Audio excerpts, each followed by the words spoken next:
Olá, pessoal. Estamos aqui ainda com o Ricardo. Ricardo, obrigado pela conversa Obrigado pelo que nós convite. tivemos. E obrigado também pela conversa que vamos ter.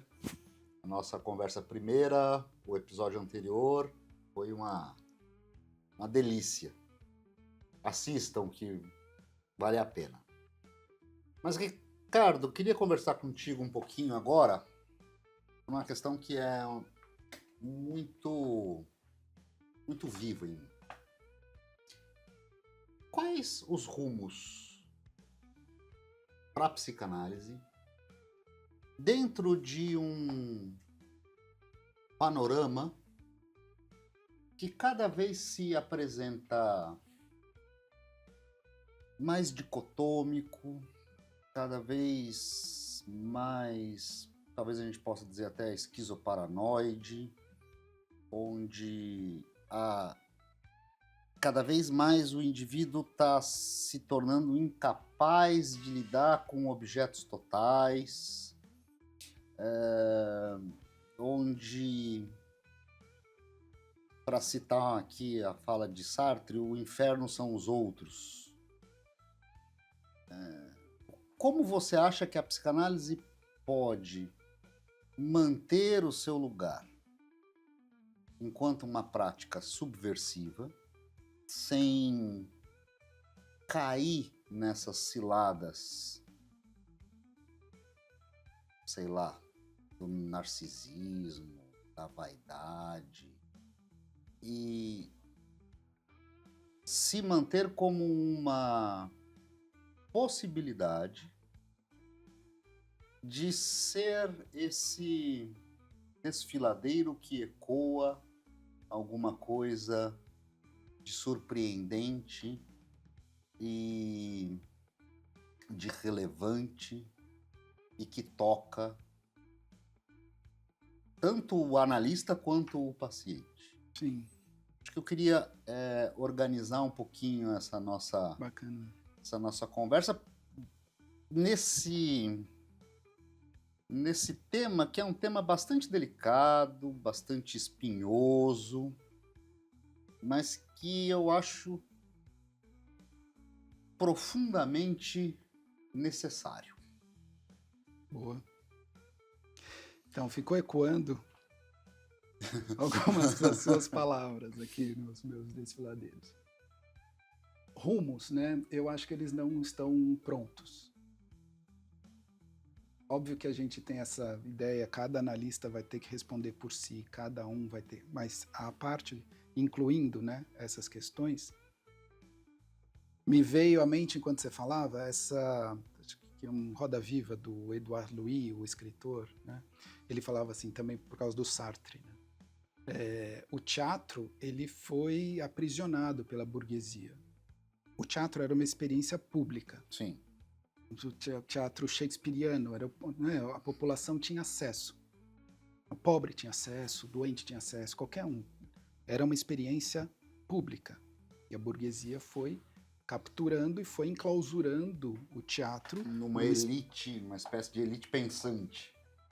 Que vai aos poucos produzindo para si mesma, ver a si mesma e se aprisionar dentro de um certo jogo especular que não tem absolutamente desfiladeiro nenhum. Sim. É muito diferente do teatro grego, que lá no templo de Epidauro, que era o maior templo da cura da antiguidade, chegava lá o doente e a triagem era assim: você precisa chorar, vai ver uma tragédia. Você precisa rir, vai assistir uma comédia, aqueles anfiteatros para 10 mil pessoas. Não, você precisa produzir escutar... catarse. Você precisa escutar música no Odeon lá, né? E aí tinha um lugar para sonhar, tinha um lugar onde eles dormiam, e acordavam e tinha alguém que, né, levantava a mão, alguém ia lá para escutar o sonho do doente e levar o sonho para quem ia interpretar o sonho. E a gente chamaria terapeutas, mas os sacerdotes, ou que palavra a gente for usar, tinha um lugar que era um labirinto dedicado a Asclépio e outras dessas figuras cheias de cobras. Eles tinham que entrar lá naqueles lugares subterrâneos onde estavam as cobras, porque tinha alguma coisa ali também que era parte de quem fazia o trabalho, né, de tratamento. Mas para dizer assim, ele saiu de todo esse tipo de experiência, seja uma experiência pública de se divertir e rir né, dos reis, ou de temer diante das próprias tragédias, né, ou qualquer outro dispositivo desse, para ir se fechando dentro de uma certa experiência onde foi se tornando cada vez mais sobre si mesmo, dentro de uma certa, aí foi se tornando, né, uma indústria cultural, aonde aquilo, né, se coloca para poucos sobre poucos, ou vai cada vez menos sendo artística e mais sendo narcísica, quer dizer, até que ponto a psicanálise corre esse risco, ou até que ponto a psicanálise, enquanto instituição, foi se elitizando ou foi tentando, né, produzir certos centros de excelência para poucos, onde poucos falam. Então, eu acho que nessa pergunta, que é, né, muito mais abrangente do que isso, mas pensar, eu acho que um dos rumos é combater o aprisionamento elitista da psicanálise, e isso, obviamente, a gente vai fazer meia-culpa, a gente vai fazer uma série de outras possibilidades de levar adiante, né, essa responsabilidade, mas eu acho que a parte disso é assim, como aceitar as perguntas que estão batendo na porta da psicanálise sem mandá-las embora. As perguntas do contemporâneo. Que né, eu tenho pensado nessa palavra, a decolonialidade, decolonizar, o que é isso? Não sei, mas parece que tem um grupo, né, de vozes, perguntas, saberes, experiências que nos tem batido a porta, e o Brasil tem sido um lugar por excelência para experienciar isso. Tem lugares que nem bate na porta da psicanálise, vai bater na porta da, sei lá, do TI, ou de quem faz o algoritmo, ou do, sei lá do quê. A gente ainda tem a possibilidade de, né, se colocar diante de um diálogo, ou tem psicanalista, né, sendo chamado para, né, falar em lugares que, né, é dirigido ao público, não é dirigido, quer dizer, estão batendo a porta da psicanálise essas perguntas, essas pessoas, essas dores, esses gritos. E o que a psicanálise vai fazer? Então, para mim, eu acho que não tem esse rumo, mas se eu penso hoje, por onde eu me norteio, eu penso que essa é uma direção que me interessa, me importa. Então, sejam as questões feministas, as questões da transexualidade, as questões do antirracismo, as questões indígenas, quilombolas, como manter aberto uma fronteira de diálogo e manter aberto a possibilidade de experienciar, porque uma coisa, eu tive a oportunidade de gravar pessoas trans numa situação de fala, independente de um questionário, de uma entrevista. Uhum. Né? Era uma situação do divã, mas não era uma análise, era simplesmente para que as pessoas pudessem uma falar fala o que livre. Isso, não dirigida. Conviver, isso foi antes da pandemia, bem antes de se tornar algo assim, né, mais próximo. E conviver com essas pessoas é uma experiência transformadora nesse sentido, de o que é se implicar e o que é se colocar numa certa proximidade capaz de se sentir, né, não só tocado, mas participando de alguma coisa junto, na experiência emocional, na intimidade com essas pessoas. Que é muito diferente de ficar sentado teorizando sobre questões de gênero, sobre questões do racismo, e não ter a experiência de conviver. Então, só para sublinhar esse termo, eu acho que a gente precisa não abrir a porta para o outro entrar, abrir a porta para a gente sair junto. Uhum. Com essas questões e com essas pessoas e com essas histórias e com esses sofrimentos, sair. E algo que Freud sempre manteve um trânsito aberto, fosse com a literatura, fosse com a ciência, fosse com a religião. Ele sabia que a psicanálise precisava continuar né, aberta para. Só que hoje isso é muito no nível da experiência vivida, me parece. O psicanalista precisa sair do seu encastelamento, desse teatro fechado, né, de alguma forma, e colocar-se no mundo novamente. Colocar-se diante daquilo que ele não sabe dizer o que é, nem que ele se abster de teorizar. Se aproximar de uma outra forma de vida que tem outras matrizes míticas, que sonha diferente e que vive vidas que são outras formas de viver. E que muitas vezes nos ameaçam, porque são aqueles lugares onde, né, de alguma forma, colonizar foi colocar, expulsar, né, projetar, criar bodes expiatórios sobre esses outros ao qual se negou a possibilidade de existir conjuntamente, em relação, né? Então, sejam quais deles a gente quiser, não precisa ir muito longe para a gente falar disso. Mas então, como ao invés de achar que o outro tem que entrar, abrir o consultório da psicanálise para entrar e vir falar aqui, eu acho que a gente precisa voltar a sair para fora e conviver com o outro, com outros, experienciar a forma de vida. Eu era dentista antes da psicanálise, muito século atrás, na década de 90, e tive a oportunidade de ir lá no Xingu tratar dente de índio. Em parte porque meu pai tinha feito isso, em parte porque tem a questão da herança, né, e tudo isso que a gente traz junto com as nossas experiências familiares. E o que foi? Aquilo me marcou também. Algo se inscreveu em mim desde aquela vez que você entra no mundo. E é muito curioso, como é que a gente sabe disso? Primeiro que a gente não usa as mesmas referências, a gente precisa aceitar perder as nossas referências, descer um pouco das torres de marfim, das discussões absolutamente herméticas e permitir se confundir, se aproximar de uma certa desorientação, porque se aproximar desses lugares, desses territórios, dessas outras possibilidades de viver e de sonhar, é aceitar perder, nem que seja por um tempo, as nossas próprias certezas e seguranças.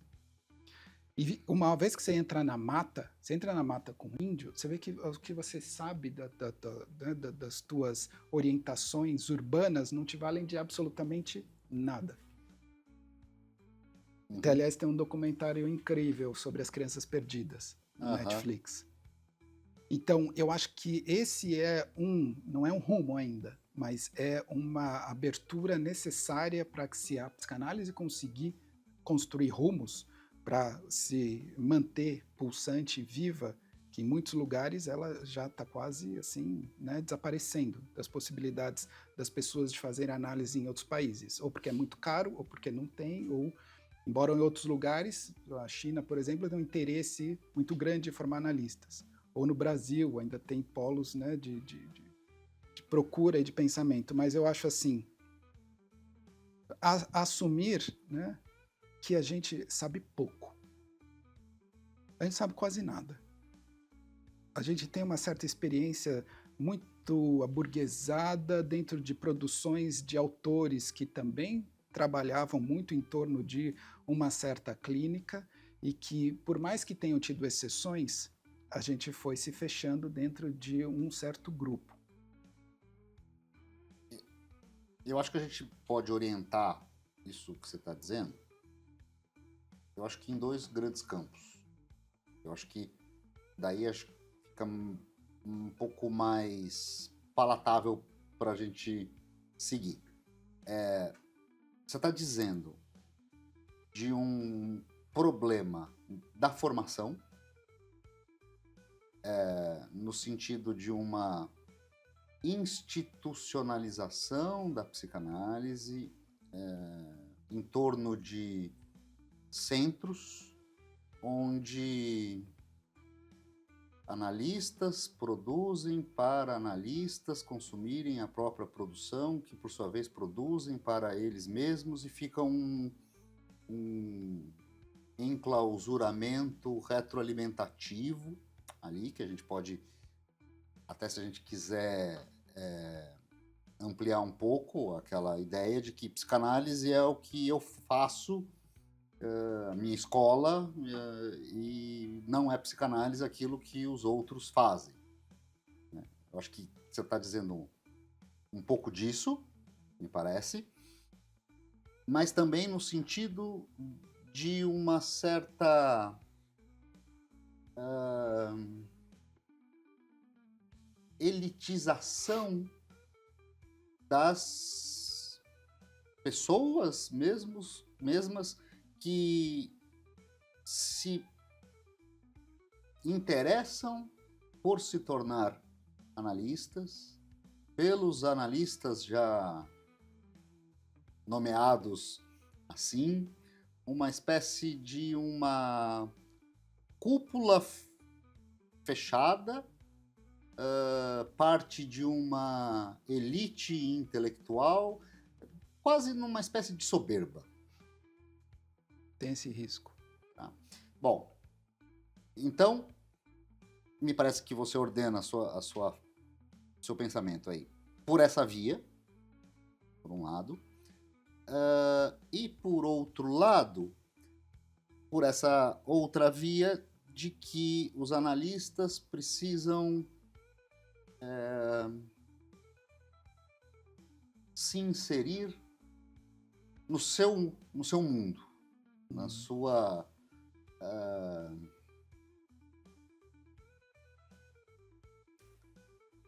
na polis. Acho que isso fica melhor dito.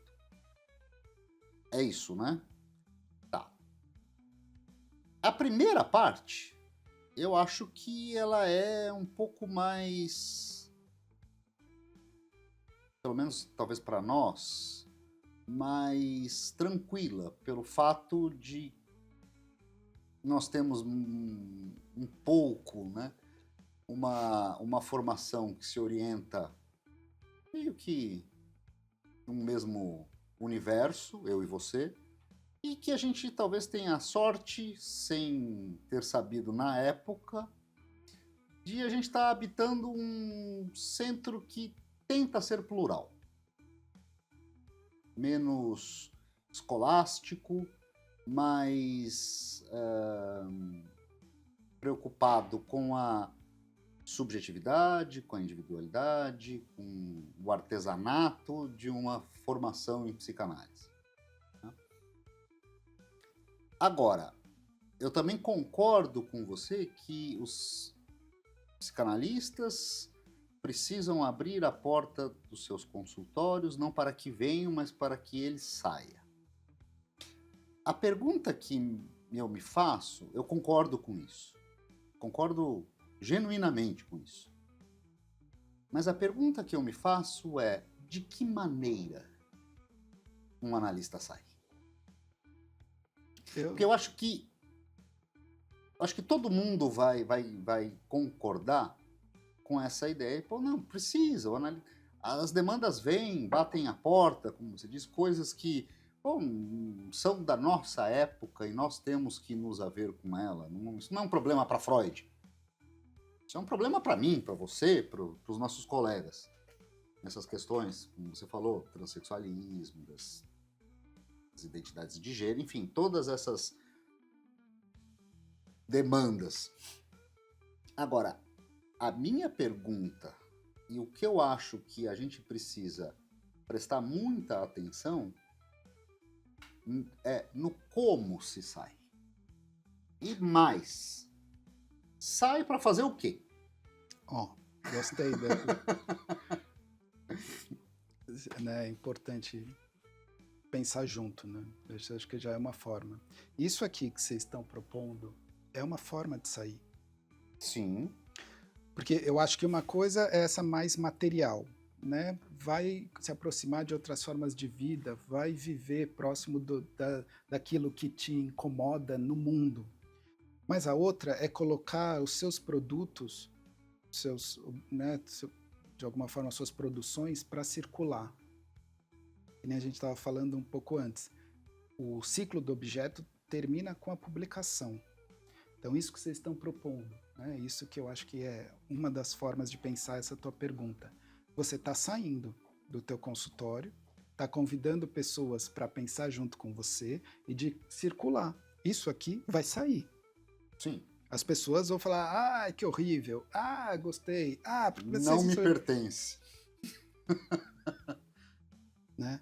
Então, a gente assumir, eu acho que isso é importante, que os analistas possam, a cada um à sua maneira ou não, se autorizando a colocar algo dos seus objetos trabalhados para circular. Nos objetos, aqueles que a gente cria, né, elabora ou sei lá o que, eu tive essa experiência com o livro que eu escrevi, por exemplo, esse romance. Quando você coloca para circular, você está saindo, você está permitindo que algo que você pôde participar na construção vá como uma mensagem numa garrafa. A gente não sabe para onde isso vai, mas em parte a gente se coloca a abertura de que um encontro se produza, um estranhamento, uma crítica, ou que não tenha resposta nenhuma, mas se permitir, porque eu acho que a gente coloca pouco os nossos objetos em circulação. E isso não quer dizer textos acadêmicos em revistas científicas. É o que é que vai poder circular nesses outros territórios que a gente não sabe, mas isso aqui, quando for postado, né? Então, essa é uma forma de sair, de se autorizar, né? Não são entre outros analistas, são entre outros dessa, você chamou da polis, mas dentro de uma possibilidade que pode produzir aberturas. A gente espera que produza aberturas, diálogo, reconhecimento. Você falou trouxe uma palavra aí que eu acho que vale a pena. Abertura. Eu acho que a forma com a qual o analista deve sair do seu consultório é justamente de uma posição sem forma. Acho que esse é o primeiro ponto. Justamente nesse sentido de promover ou ser um veículo, se assim a gente pode chamar, de abertura, de desdobramentos e de novas possibilidades de produção. Jamais como uma maneira de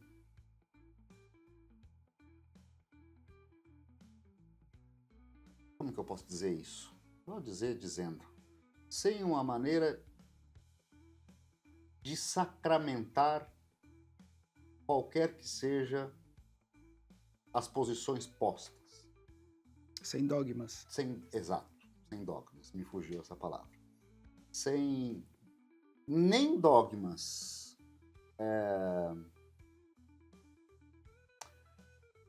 culturais, sociais e nem particulares. Sim. Porque senão ele sai, simplesmente para, né? Porque foi a outra maneira que eu encontrei de dizer, sair para quê? Senão ele sai simplesmente para estancar uma discussão que pode ser produtiva. Eu acho que isso tem a ver com um pouco a nossa outra conversa, né? Porque o que é que, né, tornaria algo, né, de um psicanalista ou psicanalítico? Por que tem que ser um psicanalista que tem que sair? Por que tem que ser algo que venha da psicanálise? Então, que diferença é essa entre uma pessoa e aquela pessoa psicanalista? O que a psicanálise, no final, pode ter a contribuir com tudo isso? Para mim, eu acho que aí é mais fácil trazer para a minha experiência. Eu precisei me haver com esse bloco de mármore, essa matéria que foi se fazendo ao longo dos anos de análise, que tinha a ver com essa história da orfandade, com uma história de vida, né, da infância, do luto, das transformações, e isso tudo foi talvez possibilitando que eu mantivesse a possibilidade de que algo estranho e algo desse outro, que não é a minha certeza, desse outro que a gente chama de angústia, mas não é só, que nem a gente estava falando, né, do abismo, de alguma coisa que me tocou. Eu acho que se um psicanalista produzir um percurso de análise, construiu algo em si, né, que possibilite esse tipo de abertura para a experiência, no meu caso foi com a literatura, pode ser por muitas vias, nem sei dizer, pode ser aqui com esse bate-papo, pode ser de muitas formas que a gente nem encontrou ainda, mas, né? Então, talvez isso trouxesse algo da experiência da psicanálise para o que é que se coloca em circulação. Porque se eu não tivesse feito um percurso de análise pessoal, e que eu mantenho, intensifiquei, enfim, né, nada resolvido, mas foi isso que me deu a matéria-prima para construir. Isso teve algo da psicanálise para construir esse objeto. Esse objeto, ele é psicanalítico. É um romance de autoficção, mas é psicanalítico. Ele vem de uma construção que precisou da psicanálise existir para ver esse material, para ver essa produção dessa voz, para ver a construção dessa história dessa forma, desse livro. E sem a psicanálise isso não teria existido. Então acho que isso pontua um pouco uma possibilidade de pensar o que é próprio da experiência psicanalítica e que pode ser pensado em termos de colocar para circular. Outros vão na praça e faz psicanálise na praça. Outros vão trabalhar, né, junto com outras comunidades dentro de, sei lá, substâncias como o ayahuasca. Não sei. Cada um parece que está, né, se possibilitando, se permitindo ser inquietado pela essa época que a gente está vivendo e levar isso adiante como uma possibilidade de manter aberta uma troca, que é aberto nessa possibilidade, que não se produz um dogma, uma verdade, algum tipo de esses somos nós, aqueles são os outros, né, e os outros são piores ou precisam ser banidos, que eu acho que se tem algo que a psicanálise se propõe, é que se possa se colocar, se disponibilizar para transformar junto com o outro aquilo que não pôde nem ser sonhado. Uma pergunta. E é uma pergunta difícil de fazer. Você acha que essas demandas que batem à nossa porta hoje, elas são novas formas de sofrimento? Ou elas são os mesmos sofrimentos vestidos de outra forma? Fala mais. Eu não sei bem como falar mais. Mas da Roma antiga para os octógonos de MMA, mudou alguma coisa? Porque a galera continua se deleitando. Então, eu acho que esse é o ponto em que a gente aceita que sim, ou não, talvez não seja aceitar, né? A gente produz essa resposta para nós. Tem gente que vai falar que sim, tem gente que vai produzir um sim, tem gente que vai afirmar que sim e vai fazer alguma coisa com esse sim. E tem gente que vai falar, não, sim, acabou, ou não, e acabou. Eu acho que é a implicação, mais do que a resposta, o que eu vou fazer com isso? Se eu respondo sim ou respondo não, mas o que eu vou fazer com isso? Eu vou me implicar ou vou me retirar? Eu vou pensar, isso não é psicanálise, ou isso não é para mim, ou já tem gente demais falando sobre isso, ou eu vou aceitar que isso é alguma coisa que... Eu sinto isso, cada vez que eu vou dar uma aula, eu tenho que me haver com isso. Opa! Você também. A gente sabe que está muito na ordem do dia. Oh. E eu acho que isso faz toda a diferença entre uma experiência numa aula de um tipo ou de outro.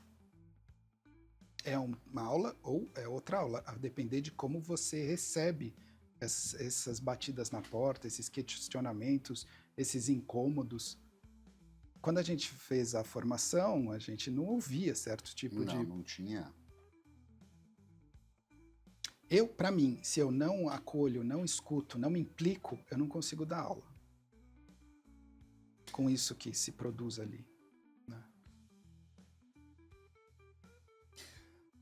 Uma das formas que você falou, Ricardo, você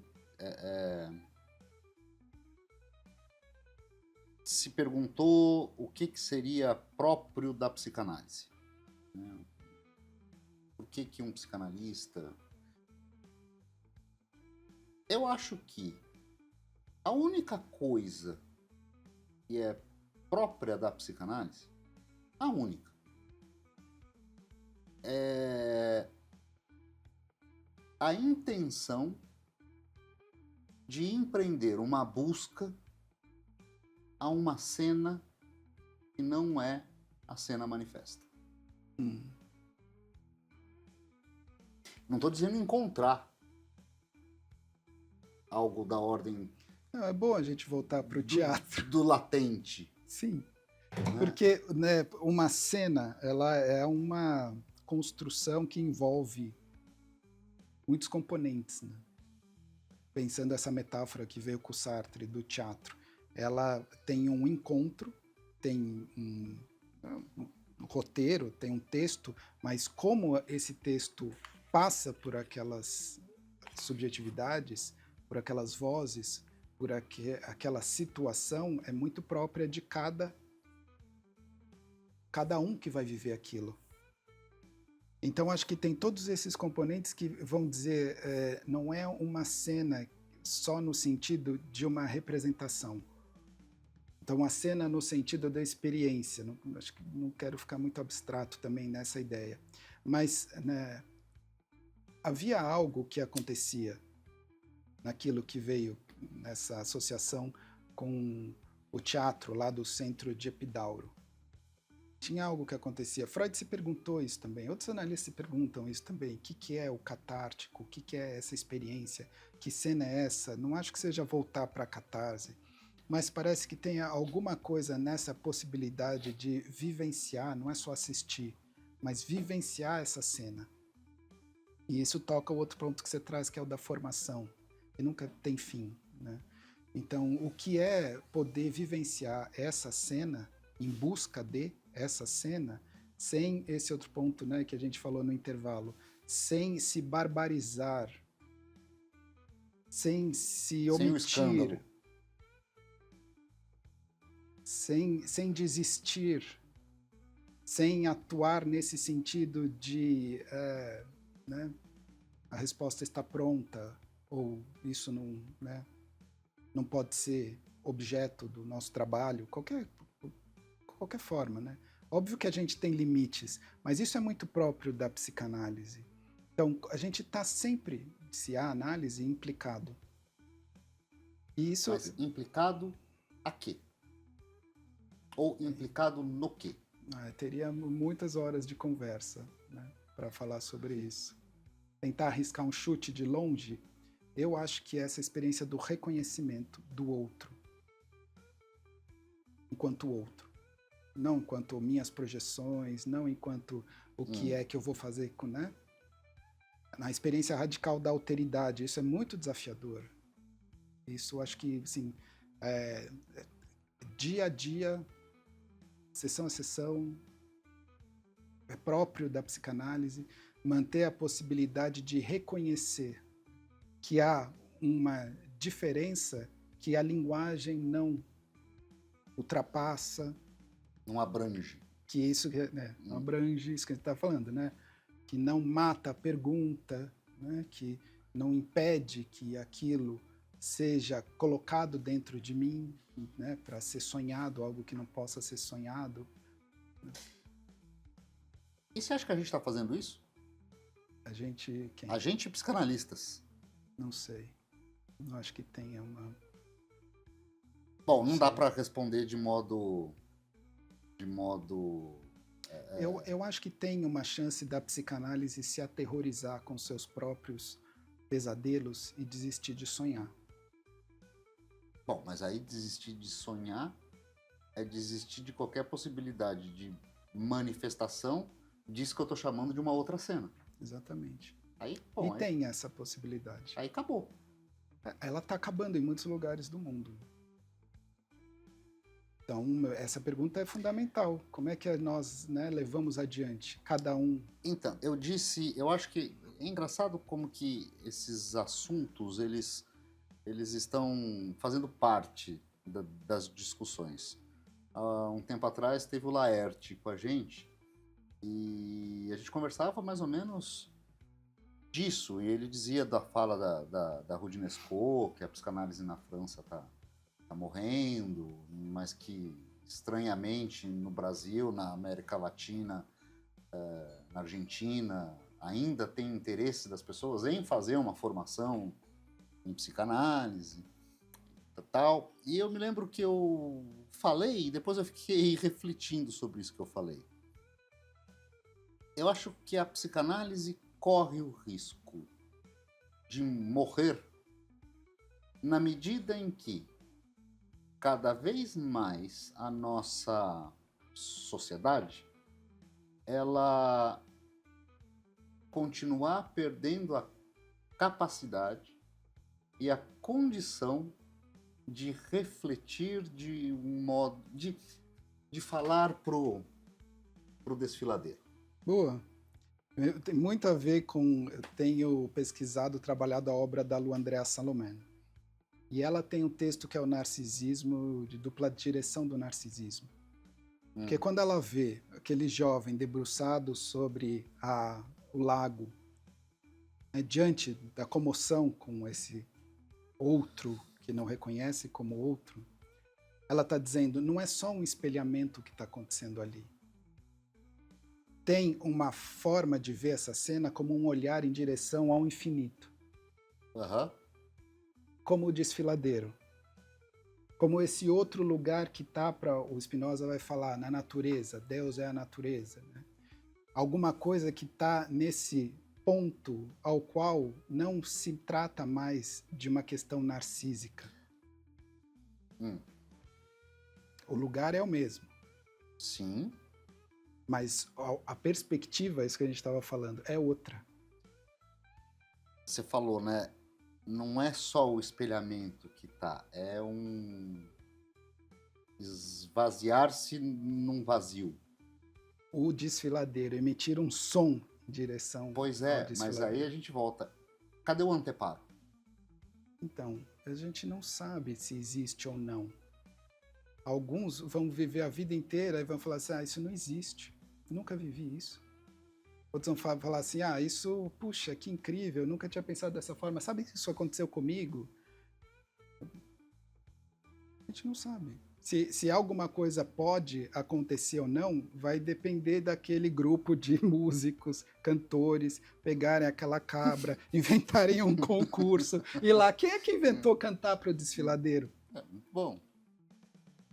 Eu vou ficar com essa. Vou ficar por aqui. Quem inventou cantar pro desfiladeiro? Vai ver, foi a cabra.